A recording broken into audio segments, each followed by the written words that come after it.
무료 공개 특강 홍보 자료인데요. 제 수업 6개월 정도 듣고 200점 만점에 표준 점수 136.7점이면 100분위로는 한 60한 8점 정도 됐겠네요. 182점, 91점까지 이제 튄 친구가 자기가 고맙다고 이제 저한테 작년에 저한테 이제 보낸 건데요. 표준 점수를 45.78, 46점 정도 올랐습니다. 저랑 하면서. 근데 이제 그 오른 게 그 친구가 뭐 공부량이 부족하거나 내용이 없어서 못 오른 게 아니고 공부량은 다 돼 있었어요. 저는 단지 글을 잡는 그런 방식, 그 다음에 글의 정서 방식, 그 다음에 문장은 어떤 방식으로 앞뒤가 이런 식으로 배열이 돼야 된다는 배열의 법칙에 대한 것들, 이런 것들을 이제 가르쳐 드렸죠. 그러니까 똑같이 취송의 대상이라 썼는데 어떤 사람은 10점 만점에 9점을 맞고, 누구는 6점을 맞고, 누구는 3.5점을 맞더라는 거예요. 근데 결론은 둘 다 알고 있거든요. 그래서 6개월 정도 했더니 이런 식으로 점수가 폭발적으로 올라갔다. 그런 얘기를 한번 해드리고 싶었고, 그 다음에 결론이 아니라 결국은 판례 사안의 이어지는 이 포승줄, 포섭이 곧 승리하는 그런 라인이 된다, 이런 뜻이고요. 뭐 쭉 보면은 이 실제 A와 B와 C의 이 매칭 점수를 보면요, 이 대전제 같은 데 보면 항상 이제 꽈락 점수를 맞는 분들의 특징이 이 문제 소재를 못 쓰세요. 문제 소재를 그냥 시험에서 물어보는 거 그대로 다시 뭐죠? 복명복창 형식으로 쓰세요. 그런데 분명히 왜 그걸 쓰라고 했는지 그 묶어내는 이런 사고가 필요하거든요. 그걸 묶어내는. 근데 그런 게 부족하다는 거고, 이게 이제 이 시험 문제가 뭐냐면, 이번 그 모의고사에서 1문이에요. 사법경찰관이 그 신상 공개한 거죠. 사법경찰 신상 공개를 한 건데, 거기에서 목차가 이 사법경찰관이라고 나왔기 때문에 기능적 의미 행정청이라는 용어가 꼭 나와야 돼요. 정보공개에서. 물론 정보공개권자에게는 틀림이 없어요. 사법경찰관 나왔기 때문에. 근데 문제는 여기에 나오는 사법경찰관과 그 다음에 설문에서 주어지는 사법경찰관은 조금 달라요. 그거 아시죠? 그 형사소송법에서 배우시니까. 자, 그래서 여기 기능적 의미의 행정청이다, 이 표현이 나와야 되는데, 이제 9점짜리만 나오고요. 6점짜리나 3.5점짜리 이거 나오지도 않아요. 그 다음에 처분에 들어가서 그 신상 공개 있죠. 신상 공개는 취소의 대상이 되는 처분이 아닙니다. 이건 취소의 대상이 되는 처분은 뭐가 취소의 대상이 되는 처분이냐 하면 국권직관이에요. 그러니까 권익이 국권직관. 그러니까 권리의 설정을 명하거나 의무의 부담을 명하거나 기타 범죄를 직접 발생시키게 하는 등 국민의 권리에 직접 영향을 미치는 행위인데, 신상 공개는 그 사람의 성함, 이름, 성명을 많은 사람들한테 알리는 거예요. 물론 그 내부적으로 무슨 얘가 병역 기피자네, 뭐 고액 체납자네, 아니면은 성폭행자네, 뭐 성폭력 범죄자네, 그런 걸 떠나서 그 이름만 보여주는 거거든요. 그러면 이름을 밝히는 것은 비권력적 사실행위입니다. 왜 그러냐 하면, 권력적 사실행위의 정의가 국민의 신체, 재산에 대한 강제적인 물리력 행사예요. 그래서 강제적인 물리력의 행사가 법률에 의해서, 법률 규정에 의해서 하게 되면 상대방에게는 그 신체, 재산에 대한 강제적인 물리력 행사를 수인해야 될 수인 의무가 발생해버려요. 그래서 그걸 권력적 사실행위를 합니다. 그런데 신상 공개는 신체나 재산에 대한 강제적인 물리력의 행사가 아닙니다. 이름을 말했는데 뭐가 물리력의 행사예요. 그래서 취소의 대상이 되는 처분이 아니에요. 그래서 이거를 비권력적 사실행위를 합니다. 그거를 쓴 사람은 A와 B가 씁니다. 근데 C는 그것도 모르는 거죠. 근데 왠지 이거는 권력적 사실행위인 것 같은데도 아닌 듯한데도 그런 것 같다, 이런 이제 문제의식을 있는 사람이에요. 그리고 나서 취소의 대상이 되는 처분이 아니면 그냥 끝나는 거냐? 아니죠. 취소의 대상이 되는 행정청의 행위라는 마지막 우리의 보루가 만들어져 있어요. 그게 뭐냐? 관행 실법대로 하는데, 관련 법령의 내용과 취지, 그 행위의 주체, 내용, 절차, 형식, 그 행위와 그 행위의 직접 상대방 등 이해관계에 있는 불이익사의 실질적 결연성, 법치 행정의 원리, 그 행위를 행한 행정청과 그 다음에 그 행위의 그 행위의 상대방 등 이해관계인의 태도 등을 종합적으로 고려해 개별적으로 판단한다. 이 관행실법대 판례가 나왔어요. 이 판례를 모르면 못 풉니다, 이 문제. 요 판례는요, 우리의 전통적인 이원설에 의하면 취소 소송의 대상이 되는 자기 처분하고 취소의 대상이 되는 거부 처분만 있어요, 원래. 원래 19조와 2조 1항 1호에 하면 취소 소송의 대상이 되는 처분에는 두 개가 있어요. 취소의 대상이 되는 자기 처분 플러스 취소의 대상이 되는 부자기 처분, 곧 거부 처분 두 개만 있어요. 그런데 우리 판례가 이 자기 처분에 자기란 표현을 빼버려오고 나니까 취소의 대상이 되는 처분은 취소의 대상이 되는 처분 더하기 취소의 대상이 되는 거부 처분 이렇게 된 거예요. 그러니까 이 수험생이 거기서 헷갈려 버린 거예요. 그 글을 쓸 때 언제나. 저도 가끔 헷갈려요. 근데 그렇게 돼요. 그리고 나서 취소의 대상이 되는 자기 처분이 안 되잖아요. 그러면 취소의 대상이 되는 행정청의 행위가 되냐라고 넘어가서 판단할 수 있어요. 취소의 대상이 되는 거부 처분이 아닐 때 취소의 대상이 되는 행정청의 행위로 넘어갈 수가 있어요. 그 취소의 대상이 되는 자기 처분이 아닌 경우에 취소의 대상이 되는 행정청의 행위로 넘어가는 가장 대표적인 게 공법상 계약과 행정지도 비권력적 사실행위예요. 그리고 취소의 대상이 되는 거부 처분이 아니면서 취소의 대상이 되는 행정청 행위로 넘어가는 건 딱 두 개 정도가 현재 시험적으로 굉장히 중요한데, 하나는 자족적 신고의 수리 거부예요. 자족적 신고의 수리는 신청한 행위가 자족적 신고에 대한 수리 행위로서 사실행위에 불과해요. 그럼에도 불구하고 시의 벌허, 건축법상에 보면 시정명령의 위험, 그 다음에 이행강제금 부과의 우려, 그 다음에 벌금 부과의 우려, 허가 거부의 우려라는 불이익사의 실적 관련성 때문에 그때는 수용의 대상에 대한 행정청 행위가 된다라는 그 판례가 리딩 케이스로 있는 거예요. 그 다음에 거부 처분이 또 아닌 게 뭐냐면 경원자 관계에 서지 않는 자인 경우에요. 자, 갑과 을은 경원자 관계에 서지를 않습니다. 그렇게 되면 을은 갑에 대한 수익적 처분 시송을 제기한다 하더라도 원고 적격이 없습니다. 또 두 번째는 자신에 대한 수익적 처분의 거부 처분 소송을 제기한다 하더라도 그 경원자 관계에 서지 않냐면 그 거부 처분이 성립이 안 됩니다. 그래서 그 대표적인 게 명단 있잖아요. 명단, 명부에서 사람을 뽑아서 선정하는 게 있습니다. 가장 대표적인 게 저기죠. 그 어업권 면허가 그게 강학상 확약이라 하잖아요. 그 어업권 면허도 명부에서 뽑습니다, 그거. 근데 이번에 넘버링 순서대로 내가 뽑아줄게. 그럼 그게 강학상 확약이 돼버리는 거예요. 그게. 그런데 그 대표적인 게 뭐였냐면 국립대학교 총장 그 임용 사건인데 교육부 장관이 국립대학교 총장 임용 재청 처분을 하면서 누구였냐면 갑과 을이 있는데 후순위자인 을을 올렸어요. 근데 갑과 을을 이 두 사람을 총장 추천 후보 추천위원회에서 명단으로 해서 올렸어요. 명단으로. 각각을 따로 서류로 해서 올린 게 아니라 명부를 만들어서 올렸어요. 그럼 명단사에서 어떤 사람을 빼내는 초이스 과정은 이거는 경원자 관계에 서질 않습니다. 이게 판례, 이게 제 말이 아니고. 명단을 통해서 초이스를 하게 되면, 뽑기를 하게 되면 그거는 일방에 대한 허가가 타방에 대한 불허가로 기결되는 관계에 서지 않는다고 해봤어요, 판례가. 그러니까 뽑히지 않은 사람은 거부 처분이 불가능하죠. 그럼 이 거부 처분이 불가능한데 그 뽑히지 않은 게 그러면 치동의 대상이 되는 행정청의 행위가 될 수 있느냐 했더니 될 수 있다고 하고 있습니다, 우리 판례가. 그래서 그거는 거부 처분이 아니에요. 여러분들 그 판례를 찾을 때는 거부 처분이라고 찾는데 그 안에 들어가서 판례를 가만히 전문을 봐보세요. 거부 처분이라는 표현을 안 써요. 제외 처분, 반려 처분이라 그래요. 적극적인 어떤 자위적 행위로 봅니다. 부작이잖아요, 거부는. 소극적 부작이잖아요. 근데 처분 문서 나왔으니까 거부 처분을 하잖아요. 그런데 적극적인 자위로 봐요. 그래서 자족적 신고의 수리 반려 처분이라 그래요. 수리 거부를 하지 않고. 그 다음에 총장 임용 재청 거부를 하지 않고 재청 제외 처분이라 그래요. 적극적 자위로 본단 말이에요, 그거를. 이런 것들은 처음 들어보시니까 너무 황당한 거예요. 분명히 들었어야 되는데. 그게 바로 여기에서 시험 문제예요, 여기. 그래서 여기서 점수 차이가 많이 나버립니다. 2점이긴 하지만. 그리고 여러분들 의외로 이거 보시면 아시겠지만 배점을 보세요.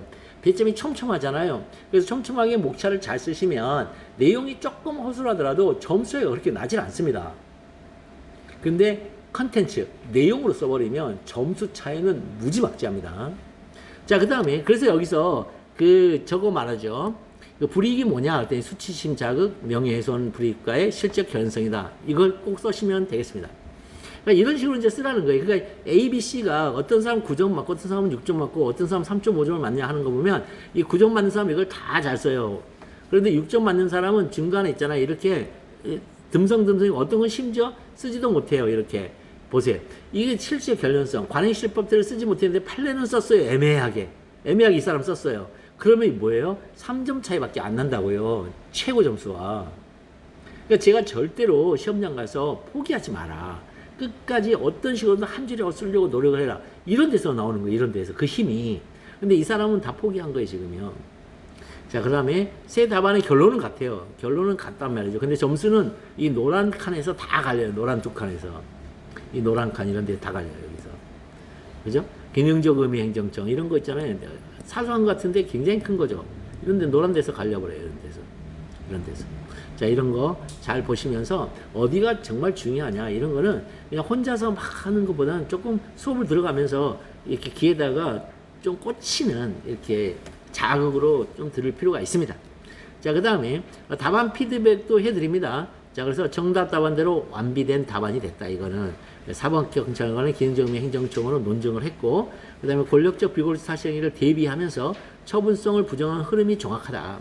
근데 유일한 흠은 결론성까지는 짚었는데 법체행정의 원리가 취재 분조유거든요. 취소의 제기가 분쟁의 조기에서의 유효적절하다는 분조유인데 이런 것들을 못 쓰면은 있잖아요. 예, 짧게 차렸다 이 말은 그냥 법체행정의 원리가 이렇게 쓰기만 말하는데 취재 분조유라고 쓰면 점수 굉장히 높습니다. 이 법치행정, 우리 행정법에서 말하는 법치행정의 원리는요. 취재 분해유예요. 취소의 제기가 분쟁의 해소에 유효적절하다. 이게 법치행정의 원리예요. 이게 우리 대법원이 표현한 법치행정의 원리예요. 여러분들 이 표현 아마 판례를 좀 공부를 촘촘히 하면은 이거 알아들을 수가 있는데 좀 봤을 텐데 그게 아니고 듬성듬성 본 사람은 법치행정의 원리를 뭐로 보고 있느냐? 예, 법에 의하여 통제되고 통치되는 행정 이렇게 해가지고 논문 목차, 교과서의 교재의 내용으로 알고 있단 말이에요. 그렇게 알아서는 절대로 점수가 좋아질 리가 없습니다.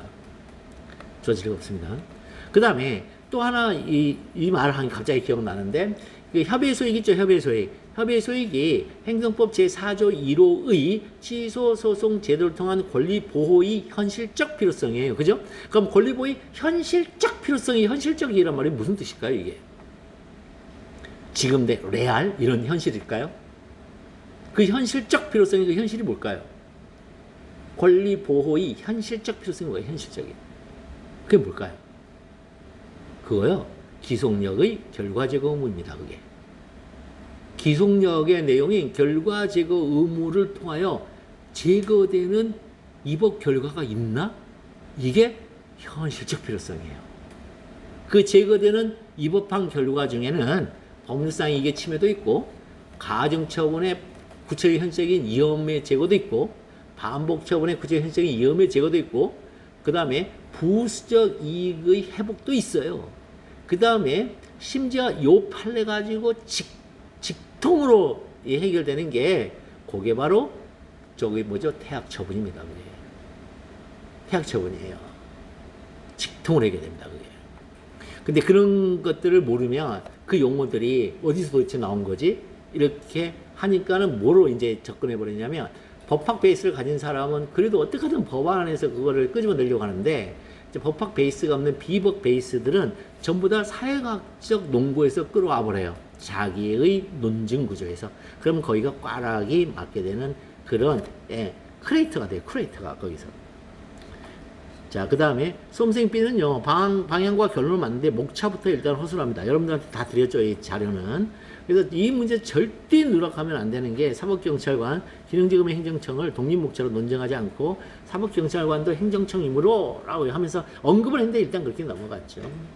그 다음에 요 관행실법 돼 있잖아요. 이거 종합고려 사요소를 나열만 했지 그걸 현실적인 어떤 포섭으로 사안포섭으로 구체화되지는 못했다.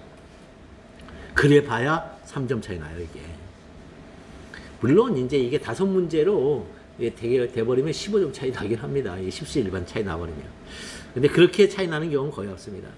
그래서 이제 실제 답안을 채점자의 눈으로 지금 저거 하는 거, 이 매칭은 이건 이제 3반을 말합니다. 3반. 지금 우리가 지금 하고 있는 건 일반이에요. 지금 현재 하고 있는 건 일반이죠. 이것들 다 일반이고요. 그 다음에 이제 매칭별 예상 득점 효과는 일반에서 다 해드립니다. 이런 거 이거 다 해드리고, 지금 우리가 지금 하고 있잖아요. 다 했고, 그 다음에 이제 요거를 가지고서 이제 별개의 매칭, 그거 보여드리면, 요런 매칭표가 있습니다. 요거는 뭐냐면요. 그 답안을 냈을 때 그 답안에서 쓰는 키워드하고 얼마만큼 일치하느냐에 따라서 획득 개수가 달라져요. 1번은 완벽하게 똑같이 쓰면 1번을 드리고요. 1점을 곱하기 1을 하고, 그다음 거기에 0.6을 하기도 하고, 심지어 안 썼으면 곱하기 0, 아예 0을 해버리고, 그래서 4.5, 10점 만점에 4.5점 이런 식으로 나오게끔 획득 개수를 이제 제 나름대로, 그러니까 제가 요거만큼은 제 나름대로 적은 것 같아요. 제가 조금은 자신 있게 시험장에서 이렇게 돌릴 만한 거예요. 왜냐면 평생을 저는 답안 특강만 해왔거든요. 답안 특강만 해왔고, 지금까지 그 답안만 계속 해왔기 때문에 획득 개수를 제 나름대로 이제 이렇게 해봤거든요. 근데 거의 다 일치하더라고요. 실제 시험장에 가서, 획득한 점수하고. 그래서 요거는 이제 3반 자료입니다. 요거는 3반. 매칭. 그래서 요거 가지고 상담을 진행할 겁니다. 1시간 동안. 상담을 진행할 거고, 그래서 이 부분은 이렇게 하고 요거 이렇게 했으면 좋겠다. 그리고 아예 좀 공부량이 좀 잘 돼 있는 분은 일반만 해도 됩니다. 기존의 반 하셔도 되겠습니다. 그다음에 이제 마지막으로 이제 이 자료들은 한번 읽어보시면 될 것 같고, 이제 마지막으로 좀 소개해드리고 싶은 것은 아까 해드렸던, 제가 이제 요거 일부러 이제 만들었어요. 일행이필 아카데미라고 해서 행정법 사례형 답안 작성 훈련인데, 여기는 채점자는 당신이 뭘 아는지가 아니라 어떻게 배열했는지를 본단 말이에요, 답안을. 그럼 이 배열 훈련을 하는 곳이에요, 여기는. 배열 훈련을 하는 곳인데, 일단은 변시, 오국공채, 노무사, 간평사가 있는데, 각각마다 다 밑에 있거든요. 강의가 다른데, 변시를 여러분들은 보시면 되고요. 그래서 논점별 답안 목차 클리닉, 이거는 지금 현재 1반, 2반, 3반 요걸 말하는 거고, 여기 가시면 아시겠지만 기초인문 하우트 행정법 강의 있잖아요. 요거는 제가 다 올렸어요. 여기는 쇼츠만 좀 알려놓고 학습 엔진은 다 올렸어요. 그 다음에 법답 5단 책에는 요거는 그 영상은 다 올렸는데 학습 엔진은 이거는 만들지는 않았어요. 근데 이건 아예 기본 교재예요. 기본 교재. 요건 기본 교재예요. 요건 기본 교재여서 뭐 영상으로 들으면 여기는 다 쇼츠고요. 학습 엔진으로 들어가면 이런 식으로 돼 있어요. 행정소송의 개관해서 행정소송은 이런 거다라고 요약이 돼 있고, 그 다음에 플래시카드 가서 내가 외워주고 있나, 이게 하나씩 스스로 이렇게 까보면서 머릿속에 기억이 돼 있는지, 그 다음에 기억된 게 OX 퀴즈를 통해서 내가 얼마나 행정소법 3조에 하면 행정, 항구성, 상은, 민주성, 기관성 4가지로 구분된다고 하면 맞죠? 그럼 이런 식으로 내 머릿속에 얼마만큼 많이 암기가 됐는지, 필수 암기 문장도 전체 공개를 누르면 쭉 나와요. 이렇게. 그래서 가리면 요것만 가려져요. 이런 식으로 해가지고 내가 얼마만큼 정확하게 이 문장을 외우고 있는지. 그러니까 문장을 알고 있는 게 절대로 중요한 게 아닙니다. 문장을 정확하게 내가 외우고 있는지. 그래서 전체 공개 이거 다시 가려지면 다 가려지고요. 다시 전체 공개하면 다시 공개가 됩니다. 그다음에 이제 문제의 소재에 가서는요. 여기는 이제 문제를 쓰는 건 아닙니다. 문제를 쓰는 건 아니고 이 챕터에서 내가 얼마만큼 논증적인 구조를 내가 만들어내고 있는가, 지금 그거를 스스로 한번 고민해 보라는 거고요. 마인드맵은 이거 누르면 옆에 이렇게 나옵니다. 오른쪽으로 이렇게 노드를 누르면 터치하면 오른쪽에 이렇게 나와요. 그럼 내가 얼마만큼 그러니까 제가 이걸 하는 이유는 암기 상태를 얼마만큼 내가 잘 되어 있느냐, 지금 그거 지금 보려고 하는 거예요. 암기 상태를 보려고. 근데 이제 법답 5단 책에는 이건 뭐냐면요, 이건 다 저기 있어요. 유튜브에 있는 건데요. 전부 다 이렇게 만들었어요. 이렇게 아주 몇 초밖에 안 돼요. 몇 초밖에 안 돼요. 이거 전체적으로 암기할 것만 올려놨어요. 암기할 것만. 이거 다 올려놨어요. 그러니까 이런 식으로 되어 있으니까 한번 이것도 한번 보시기 바래요. 이것도 한 2,500회가 넘어갔는데 이런 식으로 이제 하시면 되고. 근데 나머지 이제 실전 답안 작성법하고 그다음에 그래서 어떻게 쓰는 건데, 이거는 강의 한 게 있는데 이거는 올릴까 말까 지금 고민 중이긴 해요. 실전 답안 작성법은 아직 이제 안 만들었고, 이건 이제 좀 있으면 바로 만들 거예요. 그 다음에 법답 5단 책에는 뭐냐면요, 여기 학습 엔진을 가시면 여기에 뭐냐면 지금 봤던 거 있죠, 지금. 문제가 있어요. 여기 문제. 사례 문제가 여기 주어져 있으면, 이건 이제 통칭이 문제인데요. 뭐, 개성공단 그 폐쇄 사건이에요. 그러니까 문제 소재에다가, 여기 오른쪽에 있는 이런 거 있죠, 이거. 2번하고 3번 있죠, 이 목차. 2번, 3번 목차를 가지고 문제 소재를 한번 구성을 하세요. 첫째, 문제된다. 둘째, 문제된다로. 그래가지고 2번에 가서 판례를 터치하고 나서 여기다 글을 쓰고, 사는 경우를 터치해서 여기다 글을 쓰세요. 스스로. 그 다음에 여기도 학설에서 글을 쓰고, 밑에 글을 쓰고, 판례 터치하고 글 쓰고, 검토하고 쓰고, 사는 경우만 쓰세요. 제가 여기서는 여기에 최대 1000자를 넣어놨거든요. 그러니까 거기에 글자 수 신경 쓰지 말고, 하여튼 내가 쓸 수 있는 한도 다 쓴 다음에 설문 해결을 쓴 다음에, 그 다음에 완료 및 채점하기를 딱 하면요, 여기 점수가 나와요. 이쪽으로 점수가 다 나옵니다, 여기로. 여기 보면은 핵심 키워드 내가 썼던 게 얼마나 됐지, 키워드하고 일치율이 나오고, 곱하기 몇 프로? 그럼 예상 점수가 나와요. 그럼 그 예상 점수가 나오는데, 그게 만약에 내가 71점을 못 넘었잖아요? 그럼 계속 이 자리에 머물게 돼요. 여기 스테이지 1에. 근데 맞으면은 스테이지 2로 넘어가서 여기 가서 3개가 찰 때까지는 안 열려요.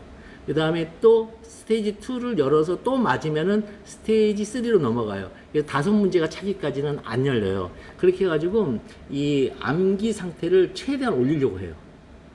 이런 순서대로 해가지고.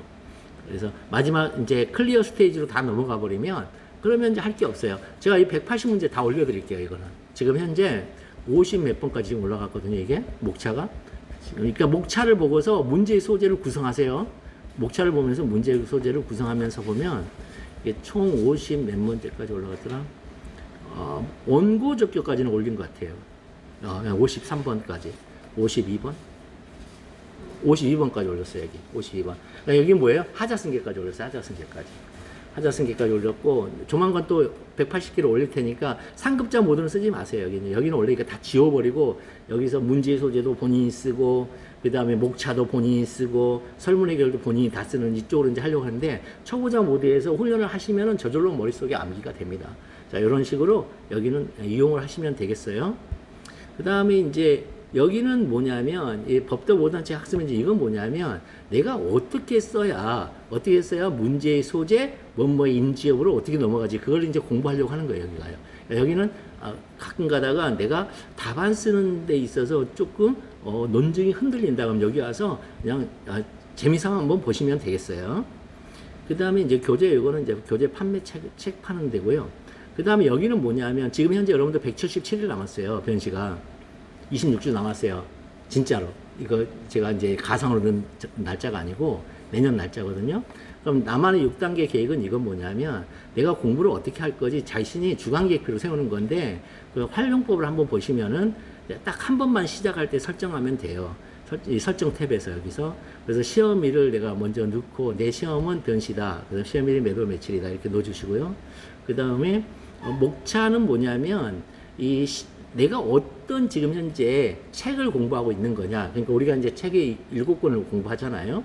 민법, 민사소송법, 상법, 그 다음에 형법, 형사소송법, 헌법, 그 다음에 행정법 이렇게 하고 있는 건데, 그 각각의 해주면서 거기에 따라서 내가 지금 현재 어느 책까지 내가 읽어 나가고 앞으로 읽어야 될 책들이 뭔지가 여기에 이제 계획적으로 올라가게끔 해놓은 거예요. 그러니까 활용법을 잘 읽어보시면 돼요, 활용법을 잘 읽어보시면서 어떻게 하든 시간 구성을 잘 하고, 그 다음에 그 루틴을 잘 만드시라고 제가 한 거예요.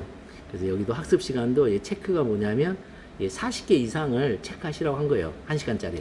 그래서 이거 40분 이내에 일어나면은 반만 한 거고, 그 다음날 또 반 해야 이제 하나가 되는 거. 이런 식으로. 그 다음 시간. 그 다음에 이거 다 하면 이거는 60분 다 한 거고. 이런 식으로 이제 하려고 하는 거예요. 한번 읽어보시면서 한번 재미있게 그 다음에 지루하지 않게 한번 활용해 보시기 바라겠습니다. 문제 등록은 이거는 이제 내가 문제를 등록하는 거, 문제집 등록하는 건데, 이거는 뭐 굳이 사용 안 해도 될 것 같고요. 그래서 한번 활용해 보시기 바라겠습니다.